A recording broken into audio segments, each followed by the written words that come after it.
Bonjour, merci d'être avec nous pour cette chronique un petit peu spéciale au sein de nos locaux à l'INSEE, en présence de Didier Crinck. Bonjour Didier. Bonjour Sylvain. Alors Didier, on se connaît depuis pas mal de temps. Je vais presque dire que tu nous as vu naître. On est des amis de 30 ans, comme on disait. Comme on dit.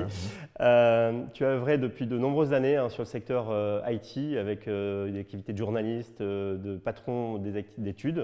Tu as été patron d'IDC pendant de nombreuses années. Absolument, absolument, journaliste, consultant et analyste, effectivement.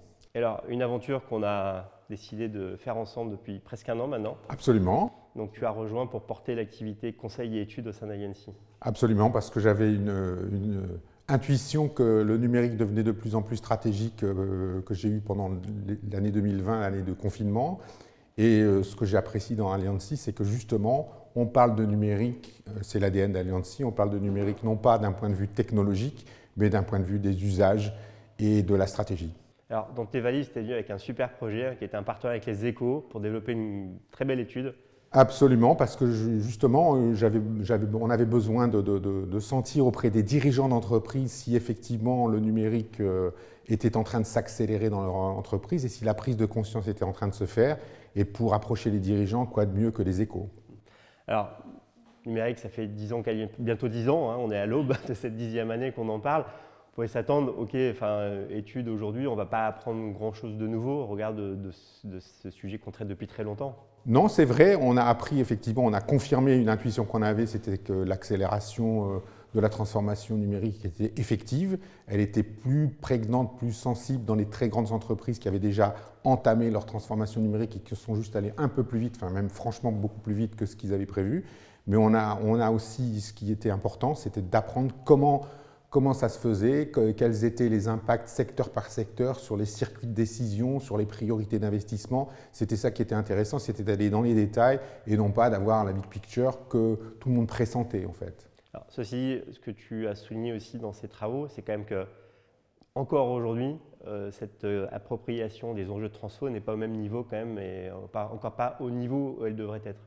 Alors tout à fait, c'est-à-dire qu'en fait on s'est rendu compte en interrogeant directement les dirigeants qu'effectivement ce sujet de stratégie, enfin qui était, tout le monde disait depuis des années, oui, le numérique c'est stratégique et il faut adapter son discours, etc. Et en fait, les dirigeants eux-mêmes déléguaient encore beaucoup ça dans les entreprises. Et c'est vrai que la prise de conscience personnelle, je dirais, a été absolument fulgurante pendant ces années 2020 et 2021. Par la crise. Par la crise, en fait. La crise a vraiment accéléré la prise de conscience. Et sans le numérique, il y a un certain nombre d'entreprises qui n'auraient pas passé le cap du confinement, hein, c'est clair. Donc le sujet de la résilience numérique a tout d'un coup été dans la tête des COMEX, quoi, vraiment, en disant mais attends, c'est vraiment, vraiment important. Et est-ce qu'on est vraiment prêt pour ça? Est-ce qu'on a l'organisation qui va bien pour ça? Est-ce qu'on a mis en place les budgets qui vont bien pour ça, etc. Et là, tous les chantiers se sont ouverts et de façon absolument claire. Et là, ce qui est certain, c'est qu'ils nous disent, mais franchement, sur un certain nombre de sujets qui sont devenus clés pour nous, je pense à la cybersécurité, je pense à la data, au futur de travail, au digital workspace, on ne comprend pas, quoi. Donc, et si on ne comprend pas, c'est que les enjeux stratégiques, ils ne sont pas encore clairement mis en lumière par ce qu'on a devant nous, quoi. On l'a vu, hein, les organisations qui avaient mis les bons chantiers sur la table ont été plutôt confortées et les autres chahutent quand même encore pas mal. Ouais.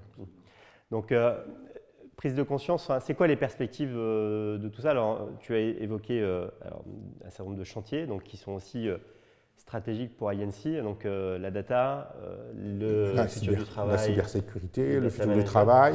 Derrière ça, il y a aussi des problématiques de management post-Covid, parce qu'il y a tout le télétravail, le digital workspace, etc.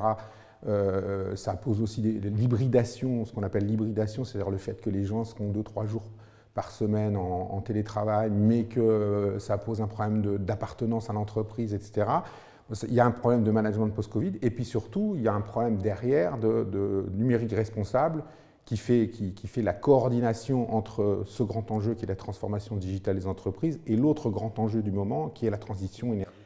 Alors, là où je vais t'amener, Didier, c'est qu'il y a un mot sur lequel toi tu es convaincu, et aussi l'organisation qu'on côtoie, c'est que la solution elle va être trouvée en travaillant en écosystème. Ah ben ça c'est absolument clair. Tu vois, c'est là, tu commences, tu termines, c'est beau. Stratégique. Si vous abordez des sujets stratégiques comme ça, il y a forcément des composantes, bien sûr technologiques, mais pas que. Il y a des composantes humaines, il y a des composantes d'organisation, il y a des composantes de RSE, il y a des composantes sociologiques.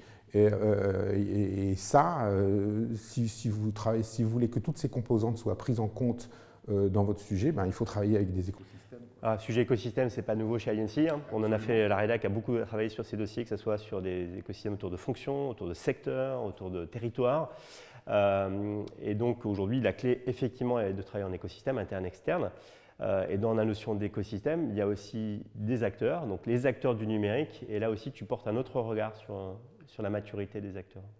Alors oui, ce qui est certain, c'est quand on regarde et qu'on passe à la loupe un peu les discours qui sont encore offerts par les acteurs du numérique, on s'aperçoit que l'accélération, elle, n'a pas encore eu lieu. C'est-à-dire que les discours sont encore très très empreints de discours de produits, d'offres, et pas assez à la hauteur des enjeux stratégiques qui se sont fait jour. Parce que ça, on l'a souvent dit, hein, enfin, les clients ne supportent plus d'être considérés comme des carnets de commandes. Ils attendent de la valeur, et la valeur, elle est dans l'appréhension des enjeux métiers, marché.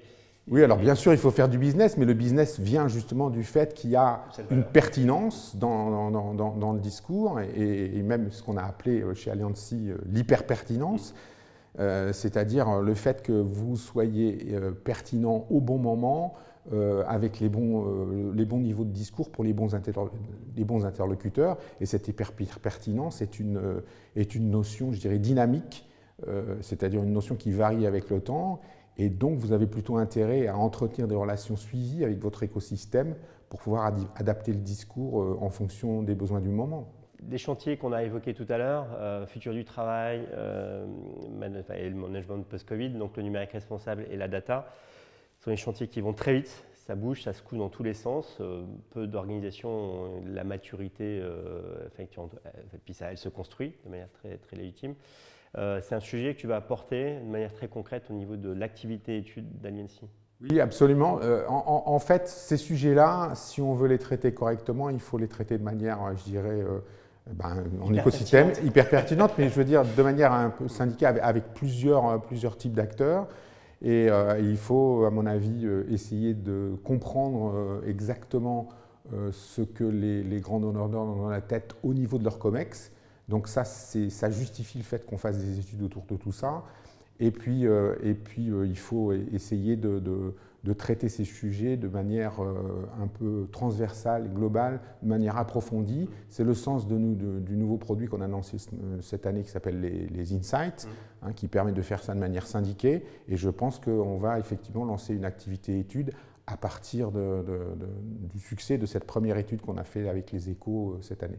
Donc effectivement, si les thèmes qu'on a évoqués vous préoccupent, si vous avez besoin de monter en puissance sur ces discours de fond, Didier va effectivement engager pas mal d'actions sur ce sujet-là. Et puis alors, les insights aussi à venir, toute l'activité. Donc merci Didier. Merci à toi Sylvain. Bientôt fêter nos 1 an. Hein, donc, voilà. Et puis de belles perspectives pour 2022 et tout au long de l'année. Donc on va suivre évidemment tout ça de près. Merci beaucoup. Merci à vous.